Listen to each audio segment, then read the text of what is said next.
You're listening to Living Full Out with Nancy Solari. As a professional motivational speaker, Nancy can assist you to blow through your setbacks and start living full out. If you have an inspirational story you want to share, email us at connect@livingfullout.com. Once again, here's Nancy. Hello and welcome to the Living Full Out Show. My name is Nancy Solari, and today we're talking about pushing forward and working hard in life. Now, I know both of those don't probably sound exciting to you. Pushing, working, right? But the thing is sometimes you got to have that drive, that vigor, that grit to really make your aspirations come true. Because if some of the biggest dreams in life were easy, we'd all have it, right? And a dream is going to be different for everyone. It may be hitting a certain career aspiration. It may be, having a really healthy, solid family. It may be traveling, but maybe you have a limitation. There are so many variables out there, but when you are pushing forward, when you are cracking the code, utilizing your resources, you will be able to work hard, but also work smart in achieving your goals. Now, I also want to make sure that you stay tuned for our inspirational guest in our next segment, Nick Novicki. You've seen him in many different shows. He's a very successful actor, comedian, and he has lived his life with dwarfism and just kind of learning through his eyes what his life has been like and how he really had to carve a path for himself, in a very, very competitive world of acting and film and all of that. So very inspiring story. We want to make sure that you also, tune into any of our episodes that might help you get on track, might give you that one insight that's the game changer for you. So we do empower you to go to livingfullout.com. Just go to our radio page. All of our episodes are there, and just pick the one that resonates most with what you're going through. Now, I am getting word from our producer that we do have a listener on the line. We're going to go check in with them. Hello, welcome to the Living Full Out Show. Hi, Nancy. How are you? I'm great, thank you. How can I help you? So I'm a sophomore in college. I'm going into my sophomore year, and I was wondering if you had any advice for me on steps that I can take now to make the most out of my college experience in a professional sense, and how I can set myself up for a successful career. Wow. First of all, I'm kudos to you. Congratulations. I mean, to be jumping in as a sophomore is not easy, and it's one of those things where, man, you're like a gal after my own heart because when I think back when I was at the University of Oregon, I did 8 internships in my 4 years there. And it wasn't like I was trying to go for 9 and go for 10 or anything. It's just that every experience, whether it's an internship, whether it's a class, whether it's a even part-time, full-time job, everything is going to teach you something.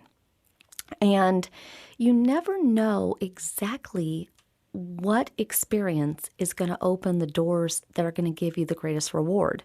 Now, I am curious, when you dream big, down the line after you graduate, what is it that you want to do? What would be like icing on the cake if you could do what? At the moment, I'm interested in UX design or just information technology. Mm-hmm. And what is it about that excites you? What is it about that makes you feel like you can make a meaningful contribution? I think that career path, it aligns more with my interests and what I'm more passionate about, like design and graphic design, and also just information and technology in general. So I think that I would have the potential to be more successful in that career path. Mm-hmm. And do you have any mentors or role models in that industry? Not at the moment. Okay. So I love the word not. Not is a good thing, because if everything was a yes in life, then life would have nothing to teach you, right? So to hit a not is a good thing. But when you hit a not in life, that's where you know you need to push forward and work hard. So one of the things that I would consider doing if I were you are really 3 things. Number 1, do you have a LinkedIn account?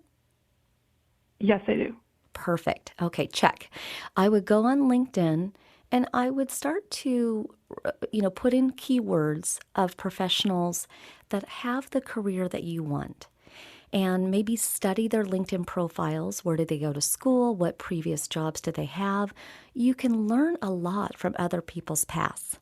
And then boldly go out there and connect with them and maybe see if you can even convert it to a phone call, or if they live near you, maybe even take them out for coffee. That would be the first thing I would do, just to kind of plug in to others in that industry. Now, I also think that there's a lot of benefits in shadowing, job shadowing. Again, I did a lot of those internships, right? And I did that because I wanted to see every angle of how shows were produced. I DJ'd, so I got to experience being in front of the mic. I was a production assistant, so I got to experience being behind the camera, being a part of the larger team that puts a show on. I also looked at not just morning shows, but news shows. I worked at Entertainment Tonight, so I saw entertainment shows. I worked at Lisa Gibbons' talk show. When I lived in LA, I even went and sat in the audience of like Arsenio Hall and Price is Right and so many other shows, just so I could see the dynamics of the room, how an audience responds, how the host is. And that all is really what helped to get me to where I am today.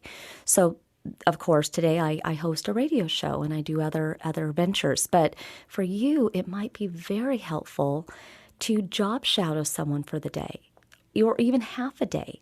What are they doing? Is what they do exciting to you? Is it right in your lane? Or is it maybe, it sounds good on paper and it sounds good in the textbooks, but when you actually see what they do in a day, it's not what you thought it was. It'd be good to know now. And then, honestly, as you diversify your work experiences, again, it could be an internship, could be a part-time job, could be volunteer work. You want to look at putting yourself in as many opportunities in those departments as possible. Now, I said earlier that every opportunity teaches you something. And you want to make sure that you come out being dynamic in many different skills. Back when I graduated, granted, there were online schools and, colleges and all of that.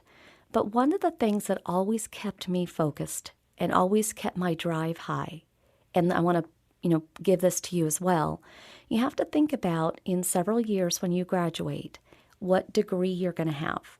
And then you want to think about all the people in your town, in your state, in the United States, around the world that are graduating online, colleges, universities, you name it, with that same degree. So the name of the game is figuring out how can you take that degree and dress it up, doll it up, and make it signature you. And part of that's going to be with, job shadowing and internships and, networking on LinkedIn. But part of that is also going to be defining, and that's why I said it earlier to you, what meaningful impact you want to make in that industry. Whether it's graphics, figuring out what is your signature look. What is your, if you were to be stacked up against 20 other candidates, what is it on your resume, or what is it that you could say in an interview that would have you stand out? So I know I gave you a lot of information, but I just really want you to be able to, again, polish who you are as a professional and feel good about, that, because then you'll go out there and you'll nail interviews. Your resume will stand out. Does that make sense? Yeah, that makes sense. And so the fact that you're a sophomore is a great thing, because sometimes I have that conversation with people and they're seniors and they have one more semester till they graduate. And when I tell them all that, it's like, oh man, I wish I could go back in time and be a sophomore. Right? Mm-hmm. Yeah. So your timing is perfect.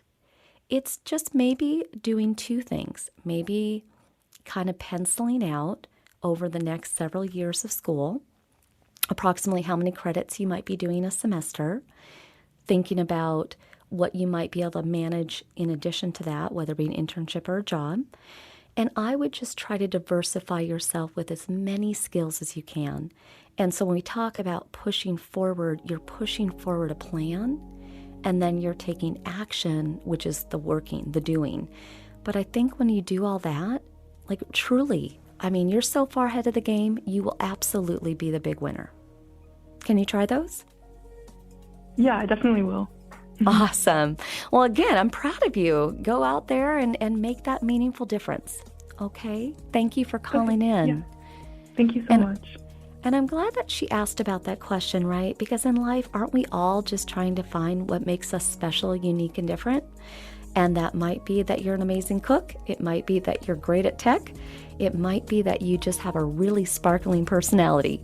But when you can crack that code, when you know what your unique selling proposition is, what makes you different, guess what? You are living full out. Stay with us. We'll be right back.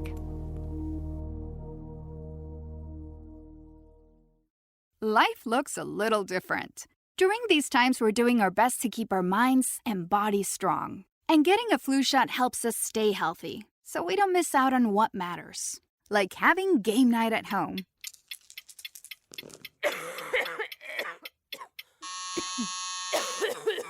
Yeah, can't do that while sick with the flu. Now imagine family movie night that your daughter can't live without. Well, that's ruined. And don't forget your uncle's socially distanced cookout.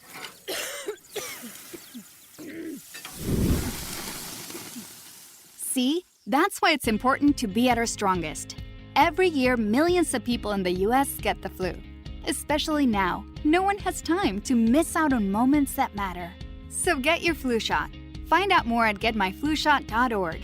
Brought to you by the AMA, CDC, and the Ad Council. Don't you wish your life came with a warning app? Stop. That dog does not want to be petted. Just a little heads up before something bad happens. Move your coffee cup away from your computer. Oh, no. So you can have more control. Stop. You're texting your boss by mistake. Uh-oh. Well, life doesn't always give you time to change the outcome, but prediabetes does. With early diagnosis and a few healthy changes like managing your weight, getting active, stopping smoking, and eating healthier, you can stop prediabetes before it leads to type 2 diabetes. It's easy to learn your risk. Take the 1-minute test today at doihaveprediabetes.org. Warning. The cap is loose on that ketchup. Ugh. Don't wait. You have the power to change the outcome. Visit doihaveprediabetes.org today. That's doihaveprediabetes.org. Brought to you by the Ad Council and its pre-diabetes awareness partners. Uh-oh, Brad's buzzed. Oh, yeah? Yeah, he's starting with the woots. And now a speech. I just want to say that friendship is about heart and brain. Who's with me? Good thing is, he knows when he's buzzed. And my brain is saying, when it's time to go home, somebody call me a ride. Love that guy. Me too. Know your buzzed warning signs? Call for a ride when it's time to go home. Buzz driving is drunk driving. A message from NHTSA and the Ad Council. Watch out! You got me! The galaxy is safe once again. In the pretend universe, kids play with pretend guns. In the real world, it's up to us to make sure they don't get their hands on a real gun. If you have a gun in the house, keep it locked, unloaded, and stored separately from ammunition. Safe gun storage saves lives. Learn how to make your home safer at endfamilyfire.org. That's endfamilyfire.org. Brought to you by End Family Fire, Brady, and the Ad Council.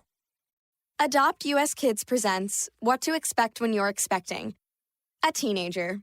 Learning the lingo. Today I'm going to help parents translate teen slang.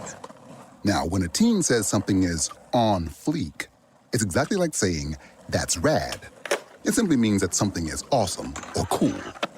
Another one is totes. It's exactly like saying, totally, just shorter. As in, I totes love going to the mall with Becca. Another word you might hear is jelly. Jelly is a shorter, better way to say jealous. As in, Chloe, I am like so jelly of your unicorn phone case. You don't have to speak teen to be a perfect parent. Thousands of teens in foster care will think you're, rad, just the same. To learn more, visit adoptuskids.org. A public service announcement brought to you by the U.S. Department of Health and Human Services, Adopt U.S. Kids, and the Ad Council. You're listening to Living Full Out with Nancy Solari. As a life coach, Nancy can teach you how to stay strong under pressure and work through challenges you face. Being legally blind, Nancy inspires others to be resilient in overcoming obstacles and live full out. You can ask Nancy for advice in your life on relationships, finance, business, health, and more. Just call in at 800-333-0001. Once again, that's 800-333-0001. Now, here's Nancy. Thank you so much for joining us today. I am Nancy Solari, and this is the Living Full Out Show.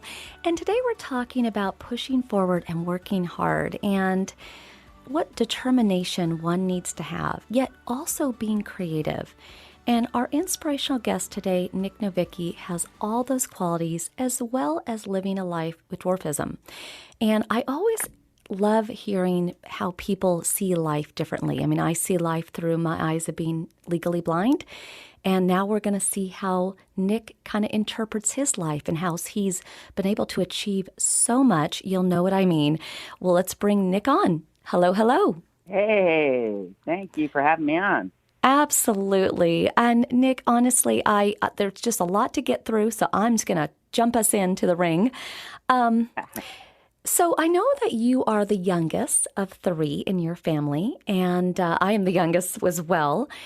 But when you were growing up, when you were born and up until about 2, everything was just kind of going along normally. I don't know, whatever normal looks like, right? But you were gaining some height and weight and all of that. But what happened around 2 that kind of gave everybody a pause, and what did they find out? Yeah, so you hit the nail on the head. I am the youngest, so I have 2 older brothers. And believe it or not, when I was born, I was taller and weighed more than both of my brothers. And I was growing at a normal rate. And all of a sudden, we went in for a checkup when I was 2 years old, and we're in the doctor's office. And the doctor's kind of doing measurements, and he's like, wait a minute, he shrank.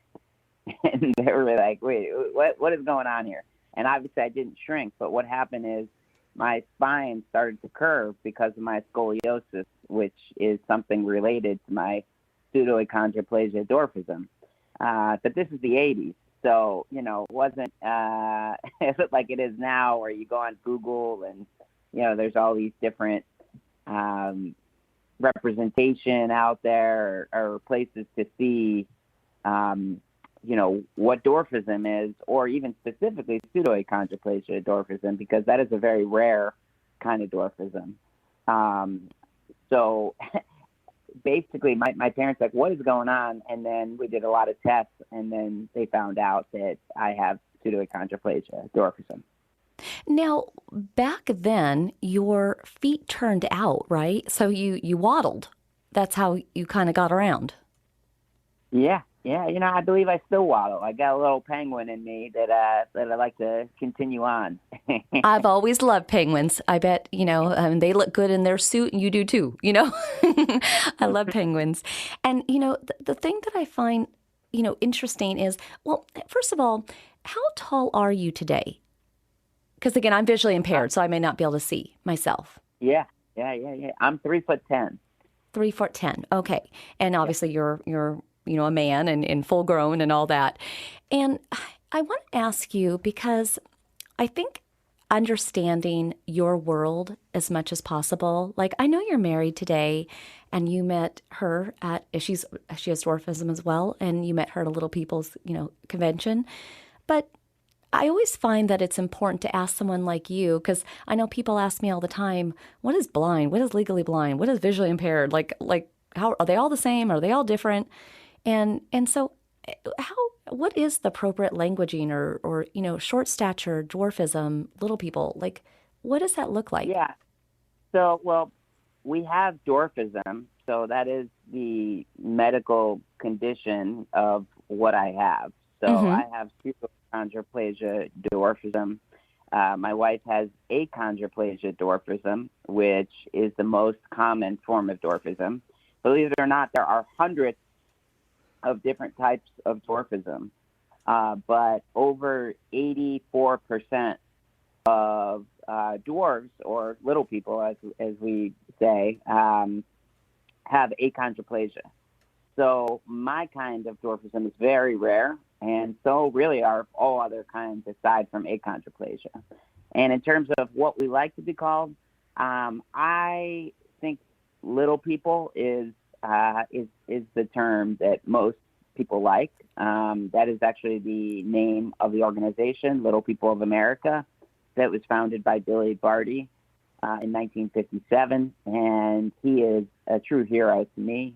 He's somebody that I met when I was a young boy, and I looked up to him then, and he's since passed, and I still look up to him. See, I love that. And again, I'm humble enough to come to you and ask because I think, you can educate us, on what's appropriate. And also your story comes with a lot of pain, like literal pain, meaning that you had to go through many surgeries when you were 11, kind of to get it all back on track, whatever that even looked like. What surgeries did you have, and were they successful? Yeah, so I did have a lot of surgeries growing up. So I had complete reconstructive surgery in my hips, ankles, knees when I was 11, and was in a full body cast, and really spent the majority of a year between surgeries and then having to learn how to walk again and being in rehab. And it definitely was successful. I had a hard time standing more than, 20 seconds without being in a lot of pain when I was growing up. And despite that, was still playing sports, believe it or not, and just basically sitting in between. Wow.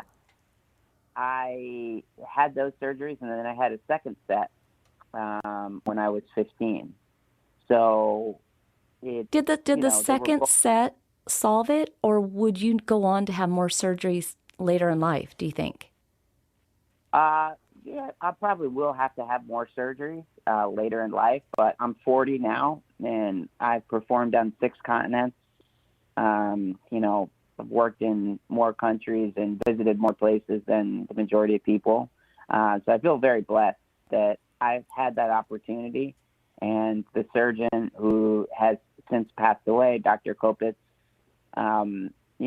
really did an amazing job, and he helped so many little people, be able to, have procedures that helped alleviate pain, and it really, as crazy as it is, there are pain that comes with surgeries, and there are challenges and sort of dark moments throughout the process, especially when you're a kid. It actually ended up being a very good experience for me, believe it or not. There were other little people kids that were there. I had my first kiss when I was in the hospital. Oh. So I met another little person, and, we would have wheelchair races and things like that. And I've always admired about you, Nick, is you are definitely a glass abundantly full person, which I appreciate. Stay with us, Nick, because there's so much more to your story. And so, everybody, we're going to be coming right back more with Nick Nowicki, but I want you to think about today about where in your life, getting through those painful moments, pushing forward, working hard, really grabbing your dreams with both hands. That's what Nick did. You can too. We'll be back.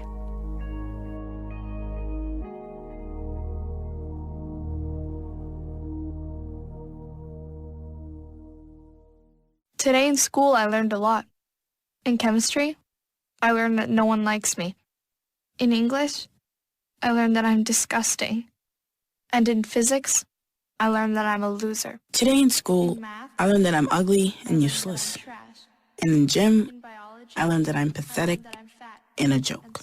In history, I learned that I'm trash. Today in school, I learned that I have no friends. In English, I learned that I make people sick. And at lunch, I learned that I sit on my own because I smell. In chemistry, I learned that no one likes me. In biology, I learned that I'm fat and stupid. And in math, I learned that I'm trash. The only thing I didn't learn in school today. The only thing I didn't learn today. The only thing I didn't learn is why no one ever helps. Kids witness bullying every day. They want to help, but they don't know how.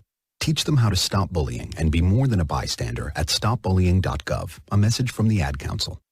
I'm Nancy Solari, certified life and business coach. I want to invite you to the Personal Development Bootcamp. During the bootcamp, we're going to be looking at taking those insecurities that you have and getting rid of them.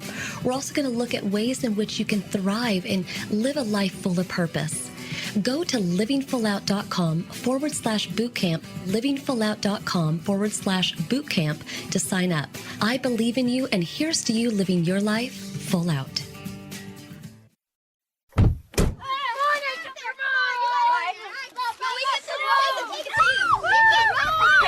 They'll challenge your authority. Seatbelt on.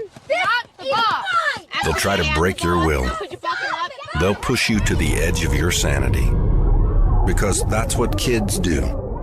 But this car is your territory, not theirs. Defend it. Who makes the payments? Who cleans it? Who drives it? You do. That's who. And in here, your word is law. So when you say you won't move until everyone's buckled up, you won't budge an inch. Until you hear that click. Never give up until they buckle up. A message from the National Highway Traffic Safety Administration and the Ad Council. For more information, visit safercar.gov/kidsbuckleup. 7 million children suffer from asthma, more than any other chronic disease. Most asthma attacks are caused by allergic reactions to allergens, including those left behind by cockroaches and mice. In fact, 82% of U.S. households contain mouse allergens, and cockroaches are found in up to 98% of urban homes. How can you protect your family? Find out at pestworld.org. A message from the National Pest Management Association and the American College of Allergy, Asthma, and Immunology. Get it, slip it, cuff it, check it. Talk to doctor now and share it. I get it, slip it, cuff it, check it twice a day. I get it, slip it, cuff it, check it in the morning and before dinner. I get it, slip it, cuff it, check it, and share it with my doctor. Nearly 1 in 2 U.S. adults have high blood pressure. That's why it's important to self-monitor your blood pressure in 4 easy-to-remember steps. It starts with a monitor. Now that I know my blood pressure numbers, I talked with my doctor. We're getting those numbers down. Get it, slip it, cuff it, check it. Talk to doctor now and share it. Be next to talk to your doctor about your blood pressure numbers. Get down with your blood pressure. Self-monitoring is power. Learn more at manageyourbp.org. Brought to you by the Ad Council, the American Heart Association, and the American Medical Association. In partnership with the Office of Minority Health and Health Resources and Services Administration. You're listening to Living Full Out with Nancy Solari. With Nancy's expertise, you'll learn how to embrace your potential and strive for success. If you have a question or need further support, send us an email at connect@livingfullout.com. Now, here's Nancy. Thank you again for joining us today. I am Nancy Solari, and this is the Living Full Out Show. And today we're talking about pushing forward and working hard so that, we can live our best life truly. And we have brought you today Nick Novicki, just full of light and joy. I mean, he's had his own heartbreaks, he's had his own painful moments, but, he is doing life in a big way, and we can all learn from him. So welcome back, Nick. Hey. Nick, we talked a lot about your early life, right? But you have had a full life and you're only 40s. I can only imagine when I bring you back on when you're like 70 years old, what we'll talk about, right? Yeah. But one of the things that I appreciate about you is, you went to college, you're very smart, you did super well.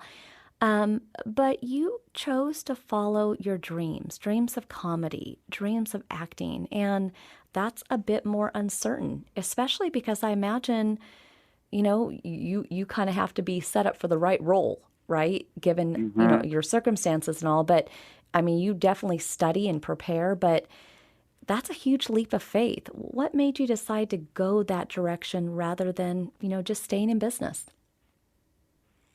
Probably because I was just young and stupid. It's an honest answer. No, it was something that, I just loved so much. So I started out really as a kid. I was raising money for Little People of America, and I would give speeches. And each time I would give a speech to a Rotary Club, even 8 years old, I would, be in front of this crowd of people, and there'd be a podium, and there would be no stool. So, if I'm going to use the microphone, so I would always do a joke about it, like, who forgot to bring the stool? All right, yeah, way to go, guys. And I'd kind of come in and out of the podium, and I would make light of the situation. And by doing that, I realized that I had the crowd kind of in the palm of my hand, and they were listening to me. And then I was able to keep talking. So I had a love for it. I always had a passion for speaking.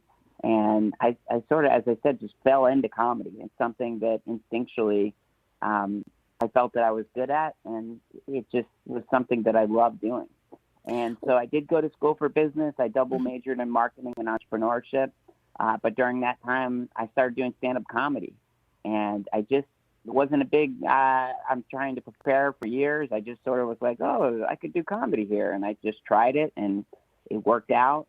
And I kept doing comedy while I was in school, and I graduated with honors. And, when I was leaving college, I had all these job offers, working for Wall Street, working for huge, Fortune 500 companies. And I decided to follow my dreams and go full speed into stand-up comedy and acting. And I moved into a 2-bedroom apartment with 4 comedians, and was like, this is what I'm going to do. And, as you said, it certainly was a bit uncertain, and it was a leap of faith, but it was something that I was so passionate about. And really early in my career, I was like, look, I can't wait for Hollywood to come to me. I'm 3'10". So if I want to be the gangster or the romantic lead, I'm going to have to write it and create it and produce it and do everything myself. And, work has led to work. And to date, I've been in over 40 TV shows and movies, gotten the chance to work with Martin Scorsese, the Farley brothers, in the new Spider-Man Across the Spider-Verse movie. So ultimately, it's that passion for creating opportunities for yourself. But also, I think the necessity, whether you have a disability or whether you don't, the more you do for yourself, the more opportunities you're going to create. I agree completely. I mean, I had to make a decision a long time ago that, I can't see, scripts and index cards, but I'm also more authentic than just memorizing. So, for me, shooting from the hip, improv, just really doing a lot of in-depth research, like that's kind of my way of how I do all my shows and how I kind of do life, is just, preparation, meeting the moment. And the thing is, you aren't just all about Nick, right? Truly. I mean, when you were at the hospital, and you, yes, had your first kiss and all that, but you also saw other kids with lots of different disabilities, and you had such talent of your own doing, being in front of the camera and behind the camera, that you developed a competition to give those that maybe didn't have an opportunity on their own, that door that could open. What did you create 10 years ago? Sure. So, as I said, I really have created a lot of opportunities for myself. Most of it was because I wanted to be an actor, and I wanted to play these kind of roles that really showcased me as who I am and allow myself to play 3-dimensional roles. And 10 years ago, I looked around, I said, why aren't more people with disabilities doing this? We are the largest minority population in the world.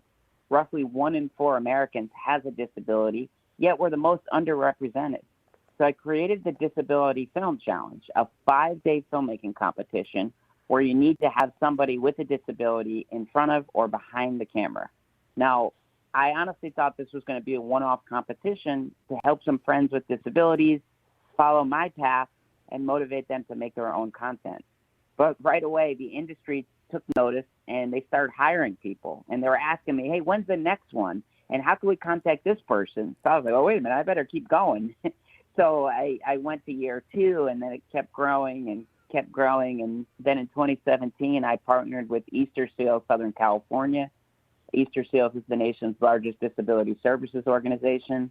And now to date, we've had over 600 films created from around the world. And this is people with disabilities taking their career in their own hands. Wow. I mean, that is legacy building truly, and you've just really, like I said, cracked the door open for so many behind the camera, in front of the camera, that maybe would not have had that opportunity. And, you know, you did all that, and you can speak from all of this from experience. And today we're talking about, you know, pushing forward, working hard, a mantra that, you know, you live by. And there's so many people that I'm going to go to LA and I'm going to do some non-extra work, and then I'm going to get SAG, and, you know, Hollywood's going to want me. But like the days of just getting an audition and getting a part, I mean, those have kind of come and gone, right? Like, you really have to, you know, practice and find a way to be unique. Yeah, the industry has changed dramatically. I'm very honored, and as crazy as it is, I've been in the business for over 20 years. So from when I started, and you had to be in New York, you had to be in Los Angeles, you had to go in and do these auditions, and that was the path forward to being on a network TV show. Now those days are still there, but they've changed dramatically. Anybody can make their own content and distribute it themselves through YouTube, through all these different platforms, social media. And the industry is looking for new, fresh voices and authentic voices. So the more you could do on your own, and the more inclusive your productions are, the more you're going to get spotted, the more opportunity you're going to have to showcase your film in film festivals, to have networks and studios discover these films, and casting directors and producers. So I always tell people, you know, just keep working on what you can do for yourself, all right? Keep writing, keep acting, stay in class, do as much as you can on your own. And especially if you have a disability, especially if you're somebody that isn't the quote-unquote like Hollywood type, you look like Tom Cruise or Denzel Washington, or, you know, somebody like that, you know, people want to see themselves. And so the more you're able to show what you can do, the better. And it's easier now more than ever to create your own content with DSLR cameras. Cell phones have, you know, the camera quality that is better than some of these little cameras that I used 10 years ago. Well, and you know what? I see that's very inspiring. And any parent can help their kids. Any roommate can help a roommate. And, you know, again, I could talk to you for so long, but as we kind of wrap up today, kind of just going back to like the, you know, kind of living your life the way you do, and, you know, how I live my life being visually impaired. But it's so funny how sometimes people come up to me and they, you know, they just put their foot in their mouth, and they don't mean it. It's not bad intention, but they'll be like shouting at me, "Hi, how are you?" You know, like really loud, like they think I'm Helen Keller, even though I can't see, I can still hear. And I'm sure people put their foot in their mouth with you too, you know, but comedy is kind of your thing. So how have you learned to twist it around? You know, it's really been a part of my identity to not become the victim of a circumstance, rather than, you know, if somebody's going to say something crazy to me in a grocery store, you know, it doesn't get to me. I'll laugh. I'll make a joke back.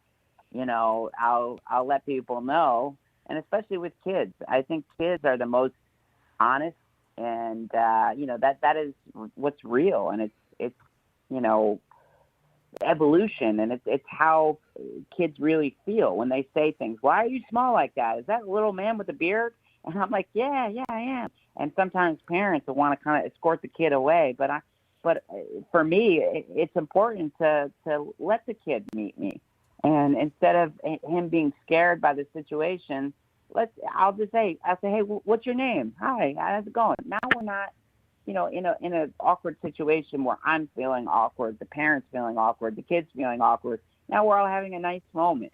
And, of course, there's been other circumstances. And, have I had times where I'm like, hey, this isn't the right time for you to say something that's a little inappropriate to me. But in general, this is life. And so you just got to keep moving forward and have fun with situations. And, things aren't always going to go perfect. Well, I love that. And, you can take, you've still got that East Coast edge a little bit. You can put someone in their place if you have to. I like it. Well, Nick, thank you so much for being on today's show. I just adore you very much. Congratulations on your little one. I know you're a father recently, and I just wish you all the best. You're just such a diamond in this world, and we've enjoyed having you.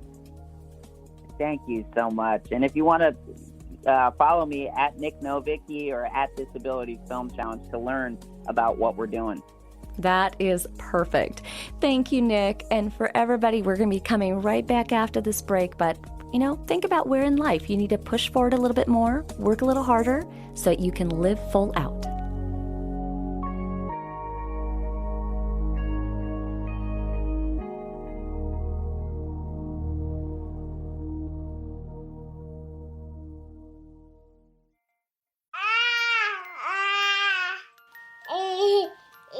To some people, the sound of a baby babbling doesn't mean much. But that's not necessarily true. By 6 months, they're combining vowels and consonants. By 9 months, they're trying out different kinds of sounds. And by 12 months, their babbling is beginning to take on some meaning. Especially if there's no babbling at all. Little to no babbling by 12 months or later is just one of the possible signs of autism in children. Early screening and intervention can make a lifetime of difference and unlock a world of possibilities. Take the first step at autismspeaks.org. A public service announcement brought to you by Autism Speaks and the Ad Council. Most of us like to be out in the sun. That's why sunscreen and other safety measures are key to protecting your skin from aging and cancer. The FDA recommends using a sunscreen with a sun protection factor, or SPF, of 15 or higher. Also, look for broad spectrum on the label. That means both harmful ultraviolet A and B rays are blocked. UVA rays age the skin, UVB rays burn, and both cause cancer. But the perfect sunscreen doesn't count if you use it wrong. Don't need sunscreen on a cloudy day? Wrong. 80% of UV rays still get through the haze. Only use sunscreen at the beach? Nope. Anytime you're outside, UV rays attack the skin, so you need protection. And you have to reapply sunscreen every 2 hours. Remember, SPF plus broad spectrum equal healthy fun in the sun. Visit www.fda.gov/sunscreen for more information. A message from the U.S. Food and Drug Administration. Right now, our country feels divided, but there's a place where people are coming together. I gotta tell you, I was nervous to talk to someone so different than me. Me too, but I'm glad we are. Love Has No Labels and One Small Step are helping people with different political views, beliefs, and life experiences come together through conversation, and it feels good. Wow, your story is so... Interesting? Yeah.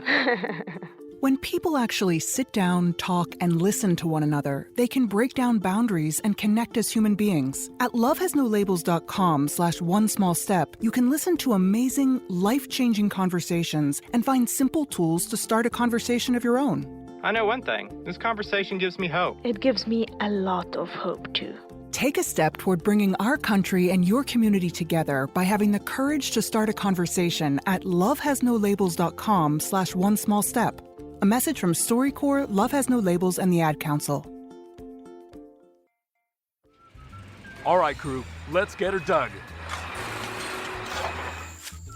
Honey, want to give me a hand? I'm planting that tree, remember? No matter how large or small your digging project may be, no matter how urban or rural, you must always call 811 before any digging project. 811 is our national one-call number, alerting your local utility companies to come out and mark any lines they have near your dig site. You must call 811 at least 2 to 3 business days before any digging project, so you can avoid hitting our essential buried utilities. This includes natural gas and petroleum pipelines, electric, communication cables, and water and sewer lines. So before you do this or this, make sure you do this. For digging projects big or small, make the call to 811. Brought to you by Common Ground Alliance. When it comes to pushing forward and working hard, it doesn't have to be a stress. It should be like a game on moment, right? Because you want to achieve in life, right? You want to be able to look back and say, oh, I made a difference, or I'm proud of that. But if you just sit on the couch and just watch TV or, watch the days on the calendar, just click on by, you're going to reflect back on life and be a bit frowny face. So I suggest you get out there, work smart as well, and live full out. You're listening to Living Full Out with Nancy Solari. As a professional motivational speaker, Nancy can assist you to blow through your setbacks and start living full out. If you have an inspirational story you want to share, email us at connect@livingfullout.com. Once again, here's Nancy. Welcome back. I'm Nancy Solari, and this is the Living Full Out Show. And today we've been talking about pushing forward and working hard. And again, I know that's not like super exciting. You're like, really, Nancy? That's the title of today's show? I don't want it. Well, I want you to want it because I want you to get what you want in life. And sometimes we're all going to have circumstances that are going to be different, but it's going to require those skill sets. And to give you an example for me, as all of you know, I am legally blind due to retinitis pigmentosa and got diagnosed at 16. Well, for most of my life, I've had to really lean on auditorial devices, things that require me to live independently, work and thrive with my ears, not my eyes. But that's not done in a snap. I am an early riser, so in full disclosure, it's not like I don't love the mornings. But, in terms of the spirit of, pushing forward and working hard, I have to do that. I walk that walk every morning because, in owning Living Full Out and having all the different things that I do, there's a lot of research that I need to review, spreadsheets I need to review, kind of my own writing that I need to do for Entrepreneur and different sites that I write for and preparing even for interviews such as the show today. All that takes time. And it's not like I can just look at something and skim it and browse it. It's not even like I can take notes when I'm talking to a guest and be able to easily reflect on them. It takes listening to my talking software. It's called JAWS. And it reads every email to me. It reads online to me. Even when I'm doing my writing, I'll write something and then I'll have to go back and have it reread and, correct some spelling or grammar or things. We all do that, right? But it is a tedious process. I will not lie. I need for sure a solid 2 hours in my morning just to go into the day not feeling like I'm behind the 8 ball, like I haven't done what I needed to do. And we open our doors at 7 a.m. Pacific time. So that means that I'm doing that 2 hours at 5 a.m. And then that means if I want to get in a morning workout or a little time, with my Bible or a little time with, snuggling with my guide dog Frost and my Chihuahua Charlie, well, then I'm looking at, 4 a.m. Now, again, most people who are at a certain level where you get to a vibration where you know that you want to achieve certain things, you wake up so excited to achieve those things that, it isn't torture. And in fact, in this year, I've even taken on more, which means that really that 2-hour prep is now a 3-hour prep. So now I'm finding myself getting up around really 2:30, 3 in the morning. I know you're like, what? Maybe for some of you, that's when you go to bed. But there are actually many successful people that get up early in the morning. And for some reason, it just allows me that time to let my mind wake up. It allows me the workout time, the prep time, and then like Simone Biles and gymnastics, maybe I'll land on my feet and be ready to rock in the day. Now, for others, which I admire, want those night owls in the world. I mean, I go to bed at like 8 o'clock at night, 9 o'clock at night. I probably go to bed before most middle schoolers, but that's okay. The thing is, you have to find when you're operating and functioning at your best. For me, that's the morning, so I go to bed earlier. But for you, that may be evenings, and maybe you wake up later. It really doesn't matter. It's just you have to find when you work best. So when we talk today about pushing forward and working hard, it becomes less work when, number one, you're leaping out of bed with some sort of a passion or a drive or definitely focus. Like I don't leap out of bed whimsically wondering, what am I going to do today? I've kind of got my pre-plan at the end of the day prior that I've put together, and maybe some new things have popped in my inbox. And I always know I'm going to try to get that workout in and the spiritual side and all that. So, I leap out of bed excited. Like I want to know, like, what's going to happen today that's going to be great for someone on my team, that they're going to feel, proud of what they did, or what are we going to create together, or how are projects going to get moved forward. And I know that may sound kind of nerdy, but I love it. It really juices me up. And then at the end of the night, I can literally put a fork in myself and say, like, I gave it all my all. I gave it my best. So working hard is not a bad thing. But again, it couples with working smart. I am a planner at heart. And I think part of being visually impaired has had me become a planner. So in some ways, thank you, retinitis pigmentosa, for giving me that needed skill set. Because as a visually impaired person over the years, a lot of times, we put the remotes in the same place. We oftentimes are creatures of habit. And that's actually served me in a great way entrepreneurially. So I just want you to leap away from today's show, not being afraid of pushing forward, not being afraid of that vigor, that grit that you have to have. More so, be excited about it. Be proud of it. Let that sweat drip off your brow in a workout, whether you're working at school or at a career. Go for life. Life is meant to be lived. So thank you so much for listening today. Make sure you go to livingfullout.com if you want to hear today's show again. As always, the Living Full Out family stands beside you, and we got you every week. We're going to make sure that you stay inspired, motivated, and here's to you living your life full out.